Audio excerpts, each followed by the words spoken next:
Hi, everyone. Yeah, I'm Joe Cicman, Senior Analyst here at Forrester Research, and I cover the tech behind digital experience platforms, marketplaces, and B2B e-commerce. Today, I'm going to talk to you about what you need to deliver digital experiences, making composable architectures work at any scale. And I'm going to put that into context to help you understand how it relates to your digital strategy so that you can understand its value. And with that, let's begin. I haven't slipped on ice in 35 years. By day, I'm Senior Analyst with Forrester Research, but in the evenings and weekends, I'm Joe Cicman, the BMX rider. Riding bikes like this takes a lot of balance. And when I'm competing, I'm judged on how innovative and challenging my tricks are. Now, I build my own bikes, I select each part, and sometimes I even modify those parts. But I also practice a lot, and my coach is a 3-time X Games champ. So there's no amount of money that a beginner can spend on their parts to outride me. And it's similar with delivering digital experiences. You don't get to where you need to be if you spend money on tech without comparable investment in skill building and a network of expert partners. Being great takes training to not lose your balance, that balance between what benefits your customers and what your firm values. And having digital skills is important, because the new connected consumer poses a challenge for brands. Digital business pros like you need to understand how your customers connect across 3 dimensions: devices, platforms, and channels, and then map your portfolio of experiences so that you are present where your customers are. And the model for thinking through your portfolio of experiences is something that we call the 3D connected consumer. So 3 dimensions: devices, platforms, and channels now define how consumers are connected. And brands need to serve their consumers wherever they are in these complex ecosystems.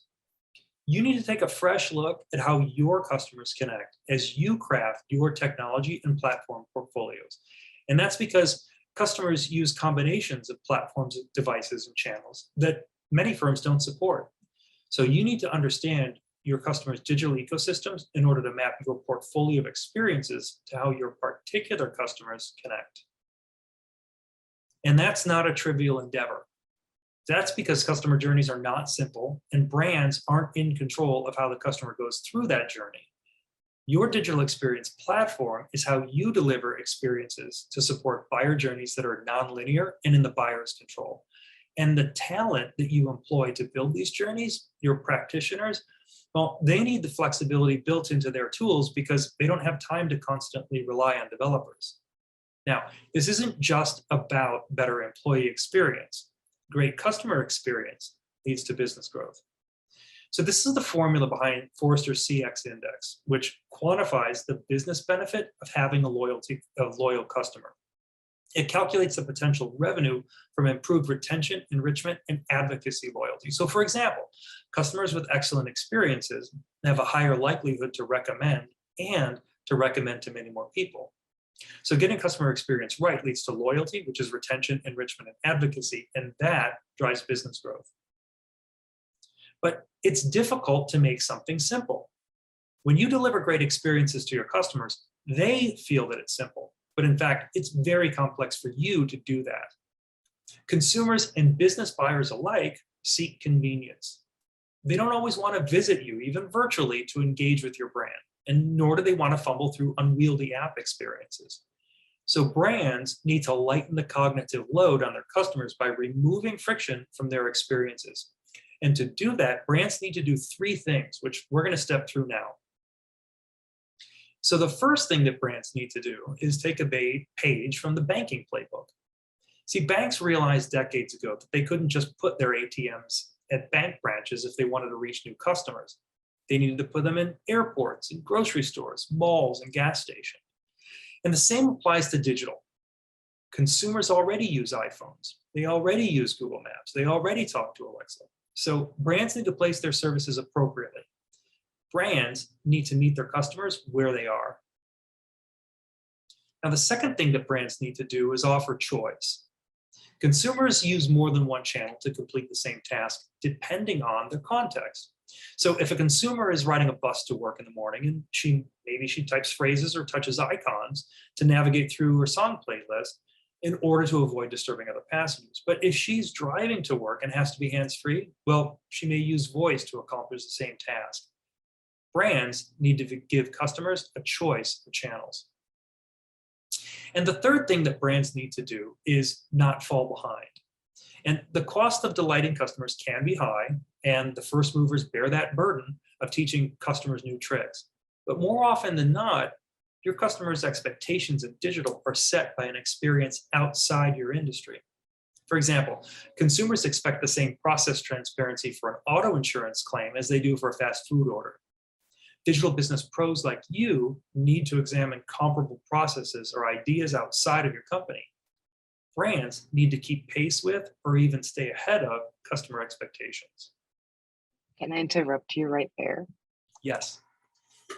So, Joe, we call this webinar Making Composable Architectures Work at Any Scale. And now we're talking about brand and customer experiences. What? We have architecture diagrams and API connectors and all that sort of stuff. What are you seeing? And I'm sort of let the witness here deny. What are you seeing as the as the motivators for going composable in the first place? Yeah. So when I work with, I work with a variety of Forrester clients, and I interview a variety of enterprises in my research. And I guess to maybe caricaturize this or simplify it is, if you have a digital strategy that is, I don't want to say less sophisticated, but pretty common, there are options for you to get that stuff out of the box. But if you want to be really differentiated, there are no options for those strategies out of the box. And so that's where composable comes in, because your options are to buy something, tear it all apart and then rebuild it versus building it sort of chunks at a time. Recently, one of the questions I always had was, is composing from scratch really, really difficult? And I'm not convinced that it necessarily is. I reviewed a number of entries from the Mock Alliance competition, and one thing that struck me was how many of the teams who were new to mock technologies, how quickly they spun up sites. And one of the things that I heard repeatedly was how the teams didn't necessarily know the ins and outs of the individual products when they started, but they understood how to integrate them. And when I looked at the stacks that they used, they maybe had like 2 or 3, mock vendors, and then they all had a whole list of AWS services like API gateways, eventing, stuff like that. And so they were using what they knew from cloud native development to put these composed vendors to use. And the simplicity of doing that is really, really beautiful. Now that you mentioned the Mock Alliance, it reminds me of a research that the Mock Alliance published earlier this year. And it said that 79% of digital leaders are looking to go composable. And when they went into the motivation, I personally was very surprised that less than 10%, it was a minute amount, went composable because of cost. All of them went into composable because they were looking to up their customer experience. And actually, even in B2B responses, the business, the customers in the businesses. And the second driver was speed and how quickly they could launch faster. And that's to your point. I was also very impressed with the Mock Alliance Award results and the Hackathon before too, where in a matter of 2-3 weeks, fantastic results can be achieved that when I did legacy just wasn't possible at all. You couldn't dream of doing that. Yeah, you have to manage this tech for flexibility, not for efficiency. But it turns out that there are efficiencies as well that you can get from it. Oh yeah, that's the second thing. And we're doing this for speed and for customer experience. But by the way, we launched faster than anticipated and the project was under budget. How beautiful is that, right? Right. Where do those efficiencies come from? I think, in my view, so if you look at this legacy tech, a lot of that stuff was built before there were public frameworks. And so what you had was proprietary frameworks that took a long time to learn, and they weren't necessarily transferable across all the platforms. These new software products were built to interoperate over APIs, events. So they're architected in a way that is very familiar to anyone who does any type of cloud native development. Yeah, absolutely. Tell us a little bit more about what those composable architectures at scale look like. Yeah, so as an example, you'll see an awful lot of, if I update content here, it throws an event that goes to whatever search engine, wherever else. And you do that with in your catalog, in the commerce stuff.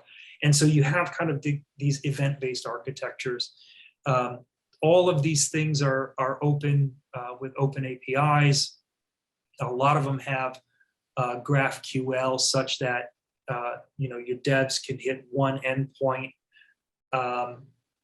and sometimes even it'll fan out to other services on the back end. So very similar to what you would do with like a back end for front end type of architecture. But everything that I just described is not proprietary to how you would do it for content management systems or for commerce systems. This goes well beyond the domain specific stuff, and this is just how you architect stuff in the cloud. That's the C, the cloud native side of it. And I think that's where companies get, or devs get an awful lot of efficiency, because they already know how to develop in cloud native, and now they just have domain specific functionality behind those APIs. Yeah, absolutely. Yeah, I've seen that too. What else did you bring today, Joe? All right, let's keep going. Let's keep going. So every time customers are exposed to an improved digital experience, their expectations for all digital experiences are set to a new and higher level. And more often, your customers' expectations in digital are set by an experience outside of your industry. So now let's turn our attention to the technology. The technology on its own doesn't magically make you win, no differently than owning free weights will make you physically fit. Now, they're just an ingredient, and so they're just a means to achieve your goal. And that goal is your digital strategy. So start by understanding your customers and crafting journey maps that call out the digital interactions that are meaningful. Then score each of those digital interactions along two dimensions: benefit to the customer and value to your firm. And then prioritize those digital interactions based on the scores. So think of this as a stacked rank backlog. Then select the right technology to bring those digital interactions to life. Now, more often than not, taking a loosely coupled approach to the tech that powers those digital interactions will result in you having more flexibility. And that flexibility means you can deploy and iterate those digital interactions faster, with less cost, and with less technical complexity. The pandemic reinforced how technology improves the economics and capabilities of every business. And using new digital capabilities, it's 10 times cheaper and faster to adapt your workforce, engage customers, create offerings, harness partners, and operate your business even among uncertainty. Digitally advanced firms use technology at the core to create customer value. To build and deliver innovative digital experiences, you will buy technology that is more componentized, and you'll buy from more and more vendors that specialize and have built their products to interoperate. Bundled technologies often underwhelm as a trade-off for easier buying. Now, I explain headless commerce by looking at it from a packaging perspective as well as from an architectural perspective. And that's because Every commerce platform has APIs, and you can do headless with them. Now, if you are a headless commerce vendor, you might include a decoupled front end with your API first commerce product. The front end probably isn't world-class, but it does provide a convenient way for brands to buy the tech that they need to start doing decoupled headless commerce. But that front end is probably more akin to the cufflinks that come free with your shirt. They're good enough in a pinch, but as you become more sophisticated, you really want to buy standalone cufflinks. So let's keep going with some metaphors. And let's illustrate the trade-off between convenient packaging and having access to the exact tech you need to fulfill your digital strategy, keeping in mind that your digital strategy will evolve. So in the example that we're looking at, if the formats change, you're out of luck. If your audience quadruples, you're out of luck. If one part of it breaks, or if one part of it falls behind the times, then everything breaks and falls behind the times. But in the world of microservices, how fine-grained is too fine-grained? Well, I've observed a religious debate about microservices. So up next, I'm going to talk to you about the externally observable results of the two architectures so that you don't get wrapped around the axles arguing with someone whose interests align with you staying on a monolith. There are 5 key properties to these architectures. First, monoliths make you choose between upgrading and innovating, whereas microservices are versionless so that all of your spend goes towards innovation.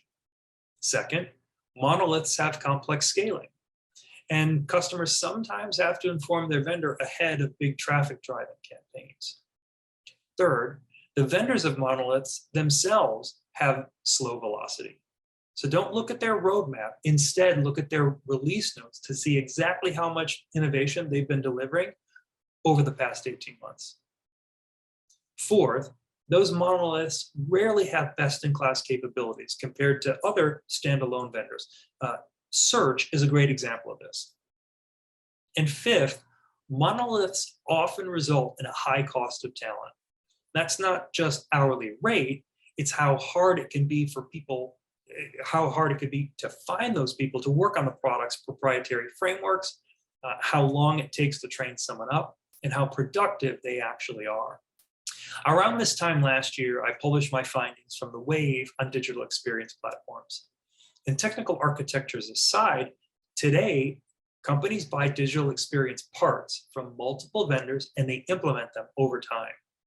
And even when a company goes all in with a single vendor, it doesn't implement all the parts at the same time. That means your digital experiences are delivered, even if just temporarily, in a multi-vendor, multi-product stack. And in a world like this, interoperability is imperative. But all too often, the burden of integration is your responsibility. So the question in my mind becomes, if you must write code to integrate parts of a vendor's portfolio, what kind of code would you like to write? The vendors in the DXP wave were racing to simultaneously modernize their technology and to simplify the way the parts interoperate. So as a result of these trends, buyers of digital experience platforms should look for providers that offer pre-built integrations to more digital experience parts, that prioritize the practitioner experience, that elevate testing and optimization to a first-class capability, and have an API-first cloud-native offering. So now let's look at another wave. This past April, I published my findings from the B2B commerce solutions wave. 2 generations of technology sourced by 2 types of technology buyers define today's market. The older vendors originally built their products with monolithic architectures and offer many mature but very slowly evolving functions that have been battle-hardened over 15 years.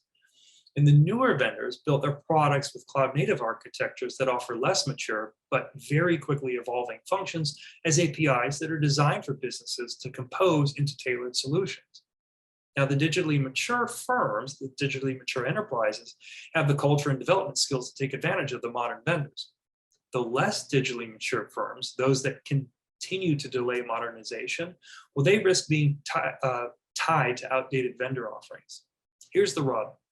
The modern vendors aren't function mature, and most of the function mature stalwarts have antiquated architecture that impedes innovation.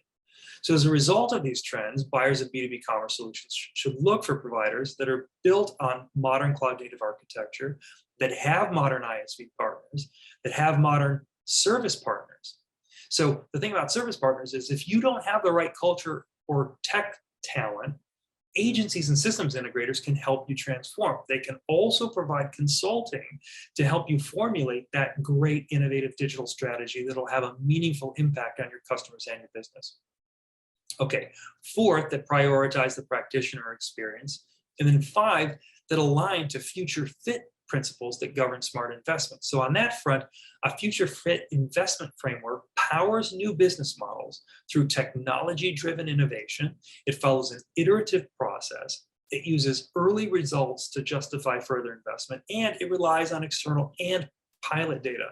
So select a provider that offers trials that enable your teams to learn the capabilities by prototyping and iterating on their own, rather than sitting passively through slide presentations from the sales team. There's a lot to unpack there. So you mentioned integration a few times now.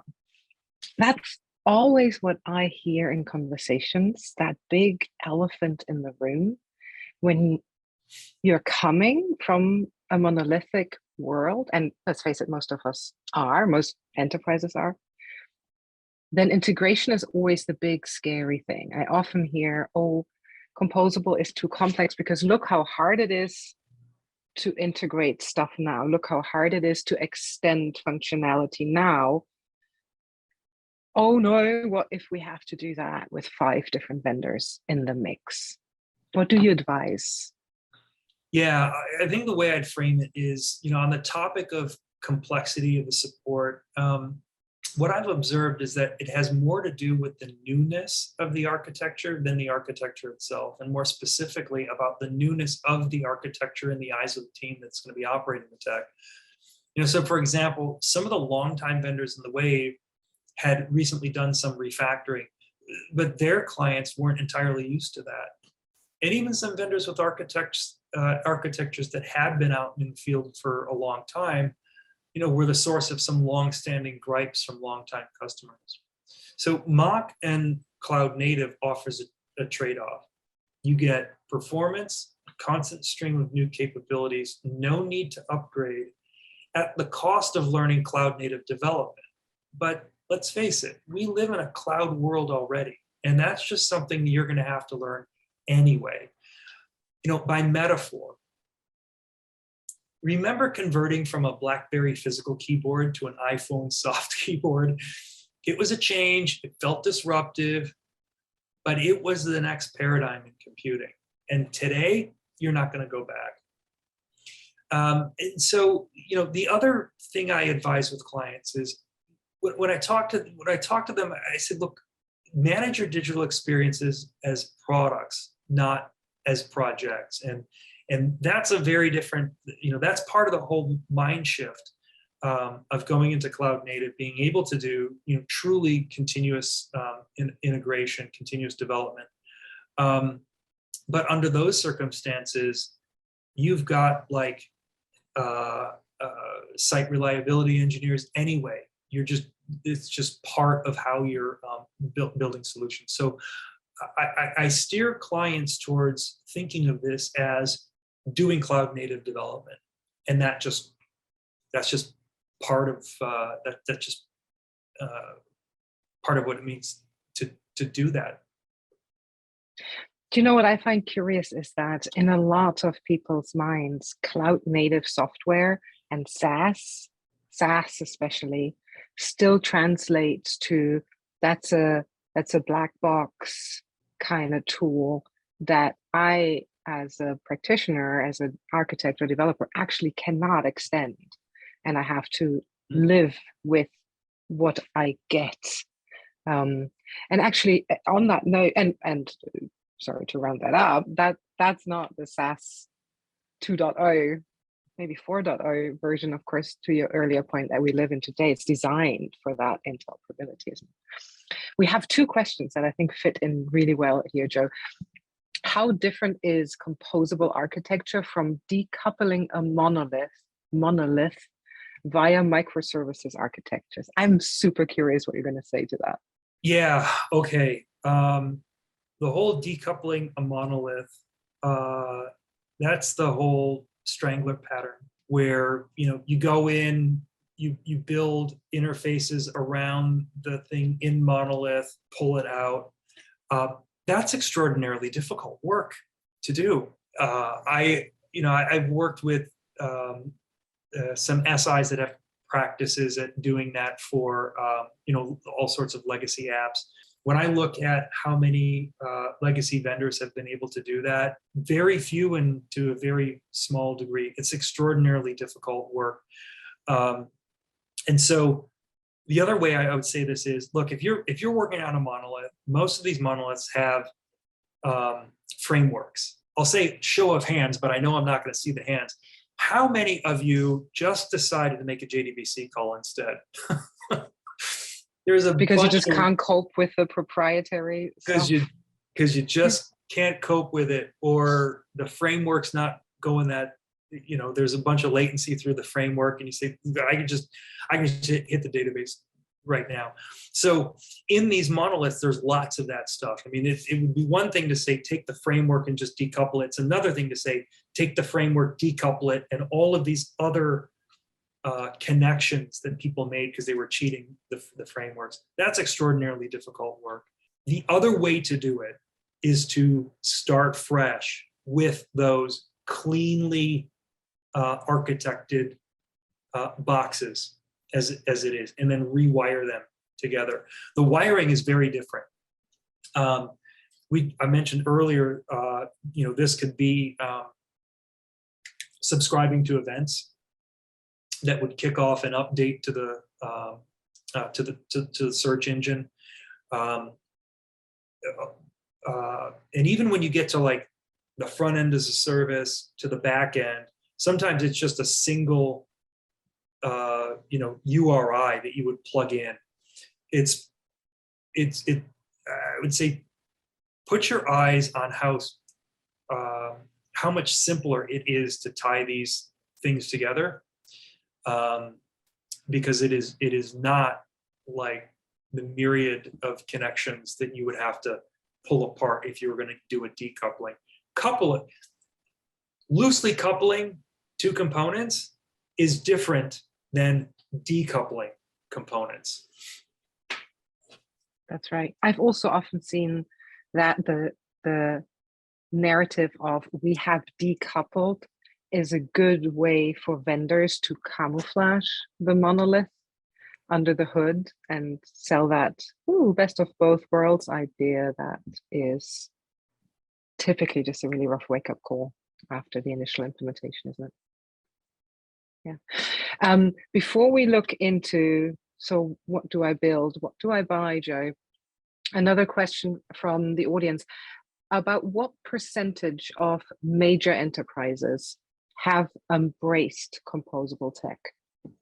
So when we say embraced, let's assume have done it all the way. No, maybe halfway. Do I need to define that? Yeah, I would say, and I'll start to take a bite out of this sort of one at a time, because I don't have a high level, I don't have a definitive percentage number to give you. But what I would say is I see a lot of enterprises that have done the headless thing. And it's actually pretty common. It's not the same as composable. But if you see a brand that has an iPhone app, there you go, that's headless. Because by definition, the app lives on your phone and it's making API calls to the back end. So that there's an awful lot of that headless stuff happening today. Composable is a little bit is a little bit different, because for the most part you have to start with composed or composable pieces. And so one proxy for getting a measure on that is just comparing the customer counts between different of these vendors. I also, as an analyst, I look at the counts of new logos, and I guess one way to say it is, I ask myself, how many people who do not currently have an e-commerce presence are buying a piece of legacy tech, or how many of them are replatforming to yet another piece of legacy tech. What I do see is, hey, I've had this piece of legacy tech for a while. Maybe I'll kick the can down the road, or I'll continue to innovate on it. But the replatforming is an inevitability, and there appears to be one. They're not going to replatform old tech onto old tech. Yeah, the reason I struggled with asking the question is, what do we mean by embraced? So the 79% we mentioned earlier have embraced the paradigm of, and the notion of we have to go there, but I typically see phases in the sense of we start decoupling the different heads, we go into content, we go into commerce, we add search, we add personalization, and it is a gradual process. And in all fairness, certain elements of the holistic architecture aren't even there yet to be composed. There's very few ERPs in there, very few, auditing tools and so on that would actually meant in there. We have a clarification from the original poster. By embrace, actually seriously looking into or making a commitment to go there. Then I have a figure from the Mark Alliance research for you. Across the major enterprises in the US, the UK, and Germany, the answer is 79%. I'm very pleased, Joe, that I have a concrete number now. It's yes. Build or buy is always a big decision, and I know you have an opinion on that as well. Do you want to tell us a little bit about how you see that? I would love to tell you a little bit about how I see it. We're going to take a little bit closer look at how you need to think differently about when working with modern technology. In the cloud, the traditional algebra of buy versus build doesn't work. And that's because of how modern software is written. Now, it turns out that pure buy doesn't exist, and pure build also doesn't exist. And this traditional build versus buy thinking underestimates the complexity and cost of packaged solutions, as well as the value of platforms and their ecosystems. And it overestimates the cost and complexity of modern custom development, as well as the similarities between firms. In the digital era, software is an expression of the business. So how should you think about customize? Well, that's when you buy a thing and you need the inner workings of the thing to work differently in order to match how you do business. So with the car example, Honda Civics are popular with the tuner crowd because of how modifiable they are. Now, how to think about composing. That is, you don't buy the mass manufactured discrete thing and then break it apart and change the way it works. Instead, you assemble the thing from specialty parts by putting those parts together in a way that optimizes for what you're trying to achieve. Some parts you might even create yourself, and then you assemble those parts into a whole. So again, when you're composing, you're buying parts and you're assembling them into a thing.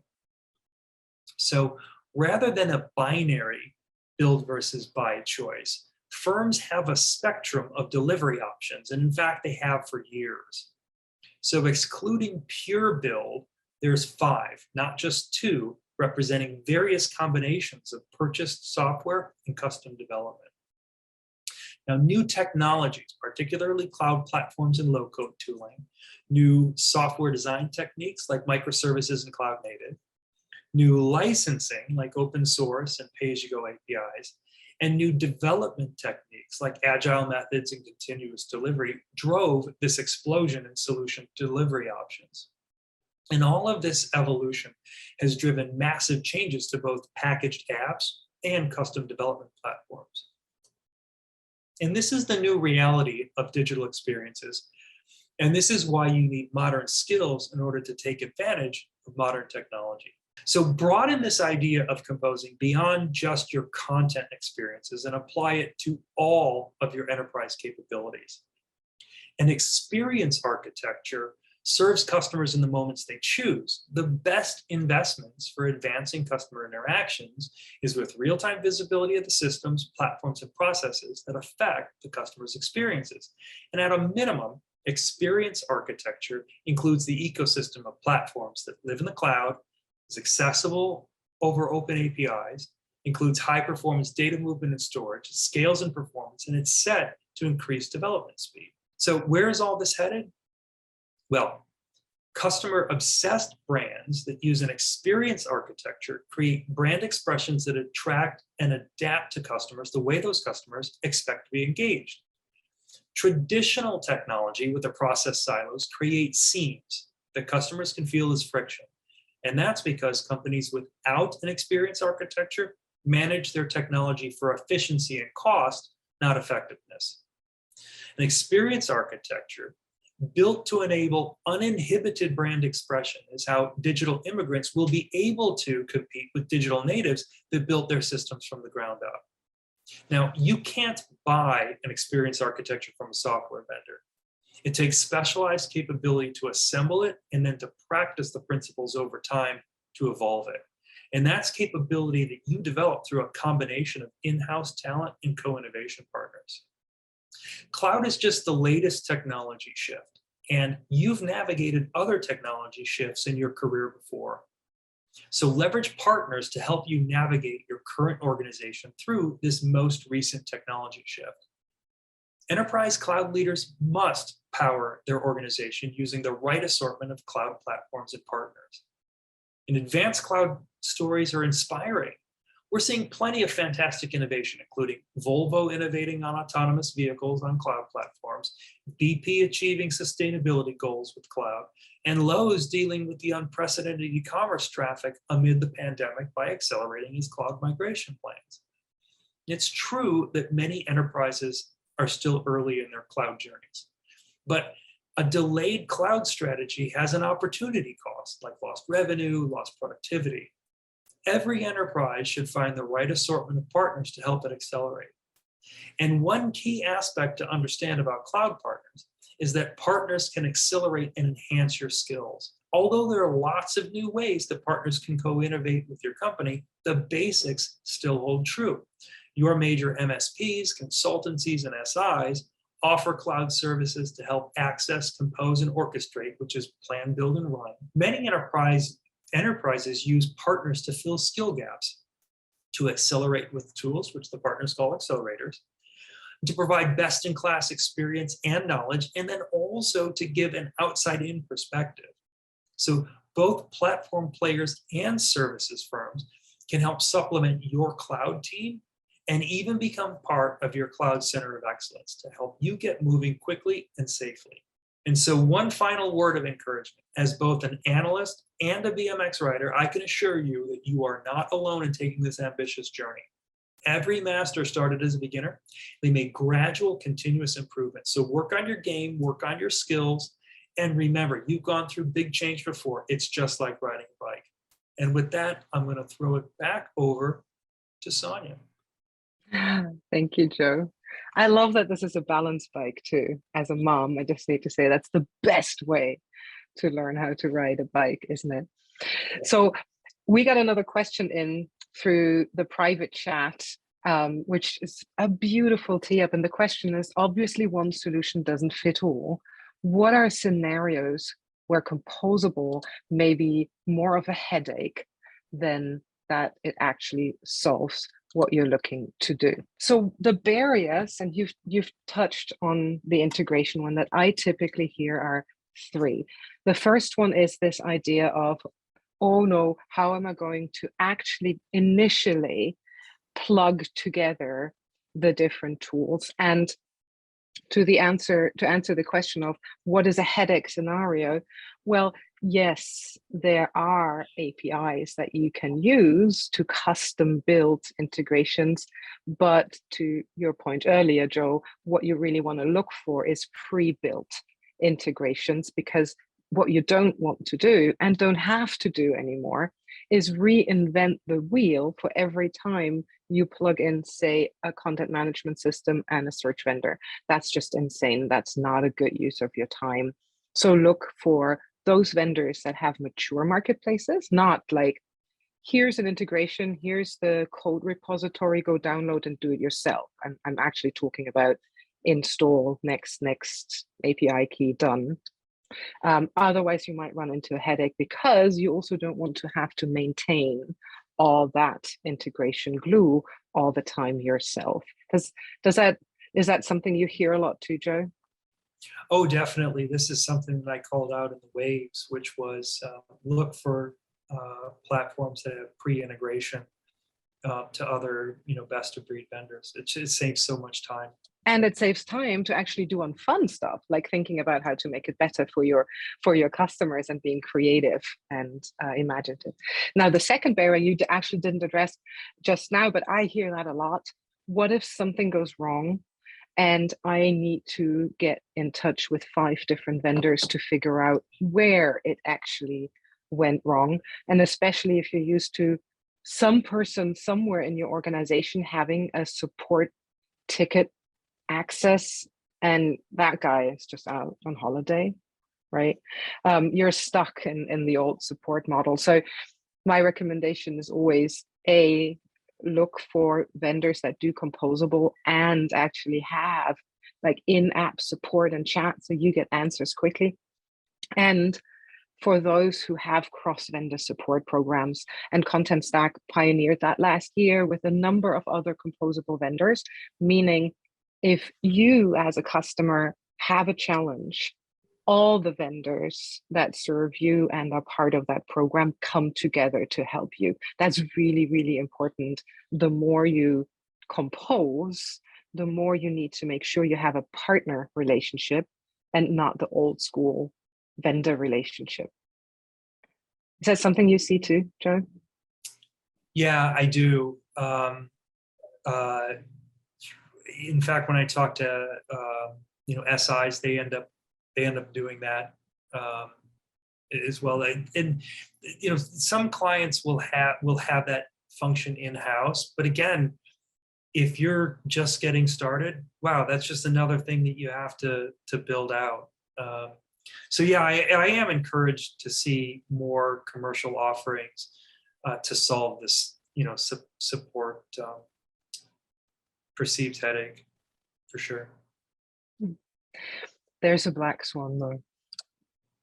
I actually only recently learned what a black swan is.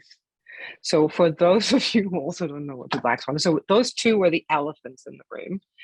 The black swan is apparently something that's there, but you are not aware that it is there. Apparently there was a big debate in Britain many hundred years ago that black swans don't exist, and then someone found one and everyone was like, oh my god. So is that a fair explanation of the black swan, Joe? Spot on. Fantastic. And you mentioned it a little bit in your conversations. What I find interesting is companies going from monolith to composable to Mark, they typically obsess about the integration because that was the hard bit. And then they are concerned about the support because that's kind of obvious in a multi-vendor world. But the actual challenge of composability is not the initial integration and plugging some APIs together. It's actually the interoperability ongoing as you do your business as usual. As you launch your campaign and you need to trigger 5, 6 different events as you launch a new product or just create a new product, and you need to update maybe the detailed content in your content management system, the assets in the digital asset management system, the search index, of course. Ooh, and there is some merchandising rule that needs to get fired as well. That's typically what happens in a monolith, because it is so monolithic and it's just different buttons in the same interface to press, isn't it? It is very possible to get into a really gnarly swivel chair situation when you go all best of breed. Yeah, but luckily there is a solution now. So we have just launched Automation Hub at Contentstack, and I'm insanely excited about Automation Hub. Essentially, what it is in a nutshell is a visual rule builder that you can use even as a business user. You don't even need to be an architect or a developer to define the process flow between all the pieces in your composable architecture in a really simple action, trigger and action model.